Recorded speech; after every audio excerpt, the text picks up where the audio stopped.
तो आज हमारे सामने एक ऐसा नाम है जो मतलब लगभग हर घर में पहचाना जाता है, लेकिन अब एक नए अवतार में शेयर बाजार में दस्तक दे रहा है। Hero Fincorp. हाँ, हीरो फिनकॉर्प। सब जानते हैं हीरो मोटोकॉर्प को, उनकी बाइक्स को, लेकिन अब उनकी जो ये फाइनेंस वाली कंपनी है वो अपना आईपीओ लेके आ रही है। बिल्कुल, और ये आईपीओ एक बहुत ही कह सकते हैं कि दिलचस्प कहानी लेकर आ रहा है। एक तरफ तो है हीरो का वो मजबूत भरोसेमंद नाम, और दूसरी तरफ है वो सवाल जो इस नाम के साथ ही जुड़े हुए हैं। सही कहा।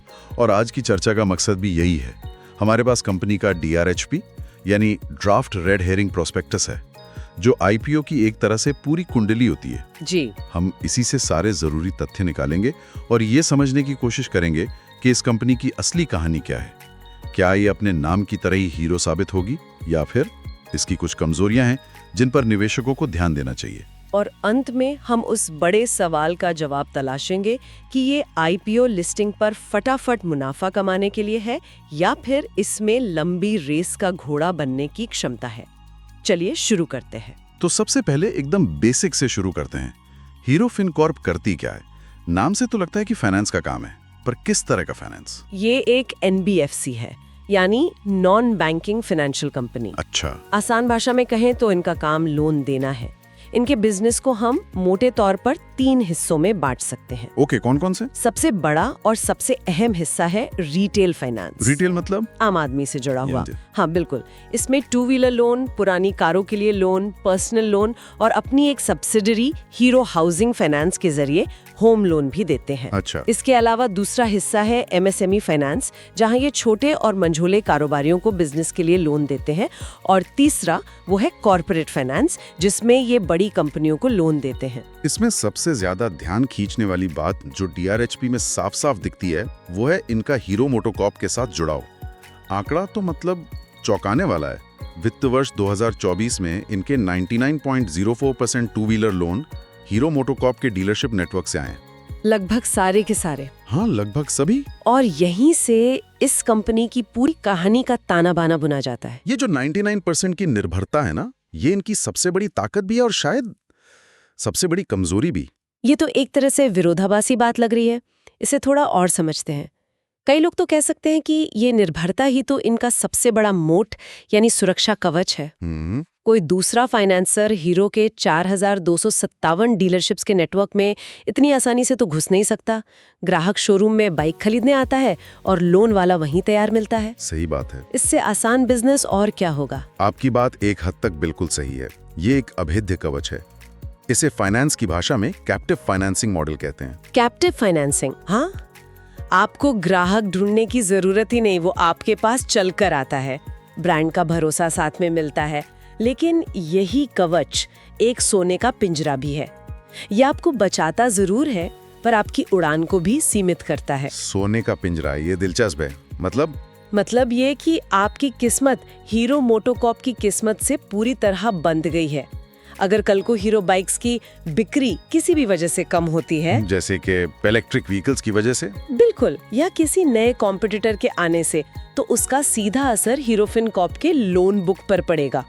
बजाज फिनसर्व ने भी बजाज ऑटो के साथ ऐसे ही शुरुआत की थी, लेकिन आज देखिए उनका सिर्फ एक छोटा सा हिस्सा बजाज ऑटो से आता है।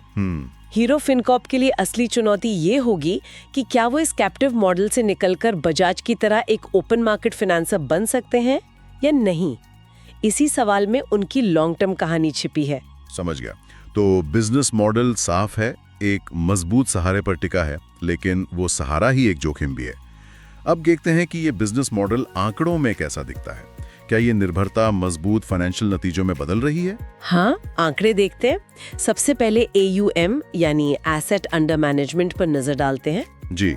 ये बताता है कि कंपनी ने कुल कितना लोन बाजार में दिया हुआ है।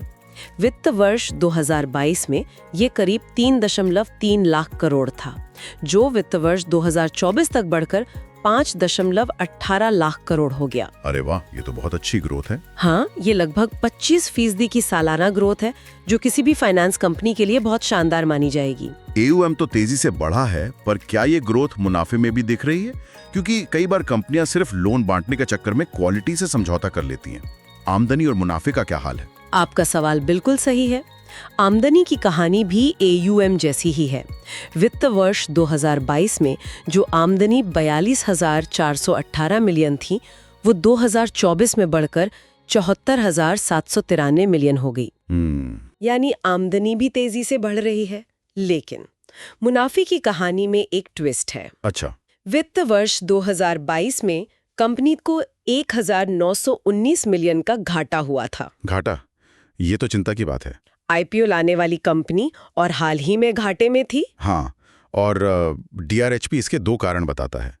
पहला, उस साल कंपनी ने काफी सारे पुराने बुरे लोन को अपनी किताबों से हटाया था, जिसे हम राइट ऑफ कहते हैं। ओके। और दूसरा, कोविड-19 के असर को देखते हुए भविष्य में हो सकने वाले नुकसान के लिए ज्यादा पैसा अलग रखा था, जिसे प्रोविजनिंग कहते हैं।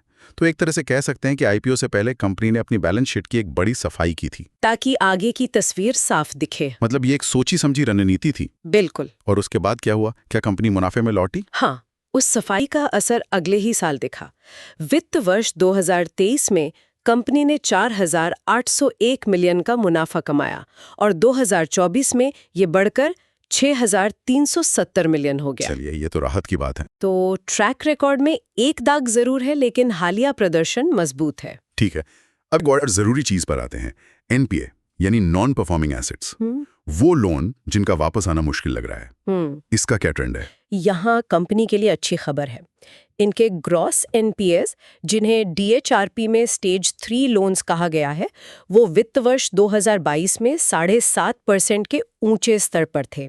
7.5%? जी। ये तो सच में एक चिंताजनक आंकड़ा था। बिल्कुल, लेकिन उसके बाद इसमें लगातार सुधार हुआ है और वित्त वर्ष 2024 में ये घटकर 4.02% रह गए हैं। तो NPA का कम होना ये दिखाता है कि कंपनी की लोन रिकवरी और जो रिस्क मैनेजमेंट की प्रक्रिया है वो बेहतर हो रही है। हाँ, ये साफ तौर पर यही दिखाता है, लेकिन ये भी ध्यान रखना होगा कि ये आंकड़ा अभी भी बजाज फाइनेंस या HDFC बैंक जैसे जो लीडर्स हैं उनके मुकाबले ज्यादा है। तो सुधार तो है, पर अभी और गुंजाइश बाकी है। समझ गया।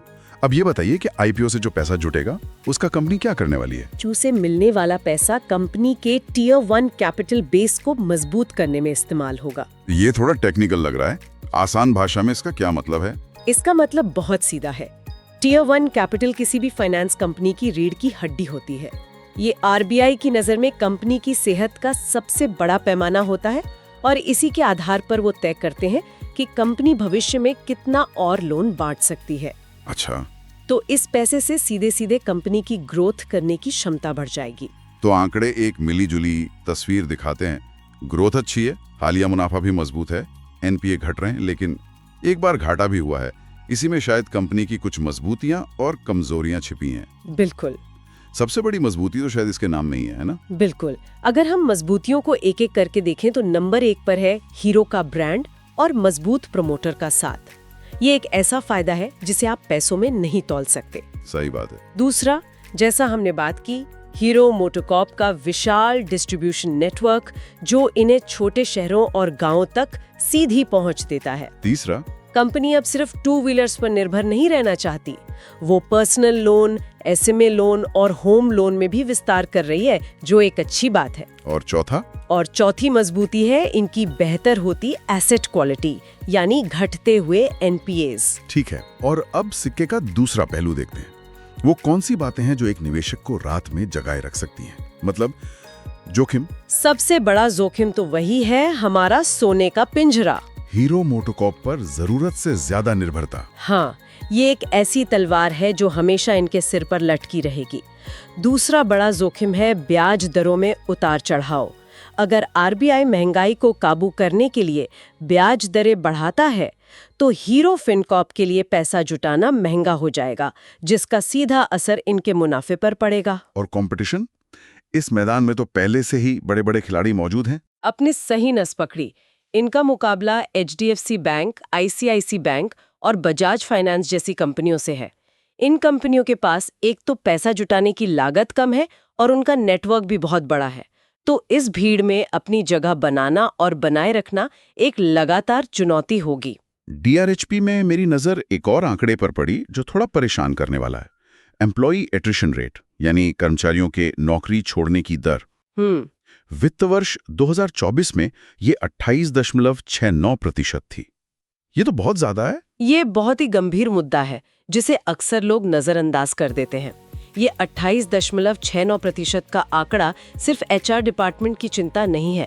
फाइनेंस बिजनेस में, खासकर लोन कलेक्शन जैसे कामों में, लोकल नेटवर्क और कस्टमर के साथ रिलेशनशिप बहुत मायने रखते हैं। अच्छा। जब पुराने अनुभवी कर्मचारी नौकरी छोड़कर जाते हैं तो वो अपने साथ वो नेटवर्क और समझ भी ले जाते हैं। इससे कलेक्शन पर बुरा असर पड़ सकता है। ये ऊंचा एट्रिशन रेट भविष्य में एनपीए बढ़ने का एक छिपा हुआ कारण भी बन सकता है। ये एक बहुत अहम पॉइंट है। तो इन सब बातों को तौलने के बाद हम उस आखिरी सवाल पर आते हैं। एक निवेशक को इस आईपीओ के बारे में क्या सोचना चाहिए? क्या इसमें लिस्टिंग वाले दिन ही पैसा बनाकर निकल जाना चाहिए या फिर इसे अपने पोर्टफोलियो में लंबे समय के लिए जगह देनी चाहिए? देखिए, दोनों ही नजरियों के लिए मजबूत तर्क हैं। अगर हम पहले लिस्टिंग गेन्स की बात करें तो इसके पक्ष में कुछ बातें साफ दिखती हैं। सबसे पहली तो हीरो का नाम ही होगा, जो रिटेल निवेशकों को चुंबक की तरह खींचेगा। बिल्कुल, हीरो एक घरेलू नाम है। रिटेल निवेशकों में इसको लेकर एक भावनात्मक जुड़ाव और भरोसा है, जिससे आईपीओ को अच्छा सब्सक्रिप्शन मिलने की पूरी उम्मीद है। दूसरा, हीरो मोटोकॉर्प जैसे मजबूत प्रमोटर का साथ होना बाजार को एक सुरक्षा का एहसास देता है। और तीसरा, कंपनी के ग्रोथ के आंकड़े, चाहे वो एयूएम हो या रेवेन्यू, बहुत आकर्षक है। ये सब मिलकर लिस्टिंग पर एक अच्छी शुरुआत की मजबूत संभावना बनाते हैं। ठीक है, तो लिस्टिंग गेन की संभावना तो है, लेकिन अगर कोई इसमें 5-10 साल के लिए निवेश करना चाहे तो उसे किन बातों पर ध्यान देना चाहिए? लॉन्ग टर्म की क्या कहानी बनती है? लॉन्ग टर्म के नजरिए से देखें तो सबसे बड़ा प्लस पॉइंट है भारत की ग्रोथ स्टोरी। जैसे जैसे देश की अर्थव्यवस्था बढ़ेगी, लोगों को लोन की जरूरत भी बढ़ेगी। हाँ, ये तो है। खासकर रिटेल और एमएसएमई सेगमेंट में बहुत बड़ी संभावनाएं हैं और कंपनी इन्हीं पर फोकस कर रही है।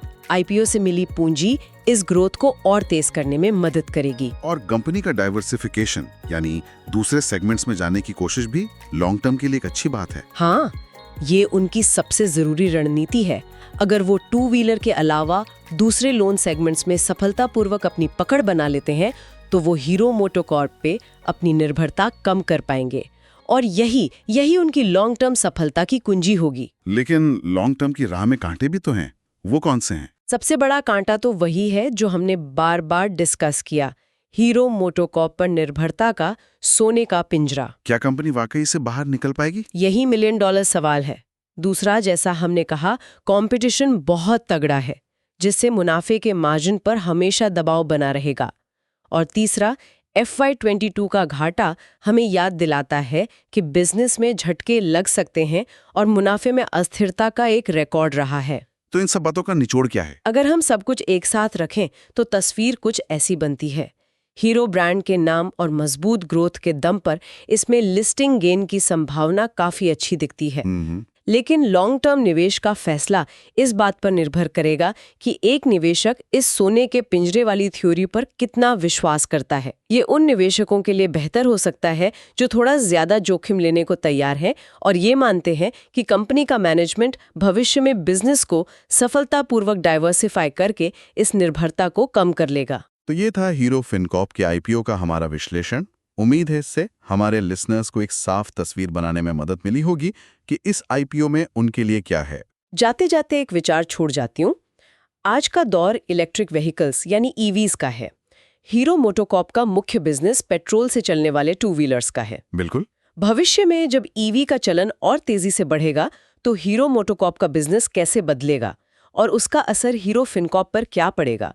क्या हीरो फिनकॉर्प खुद को ईवी फाइनेंसिंग में एक लीडर के तौर पर स्थापित कर पाएगा या इस बदलाव की दौड़ में पीछे रह जाएगा? ये एक बहुत बड़ा सवाल है जिसका जवाब ही कंपनी की कई दशकों की कहानी तय करेगा।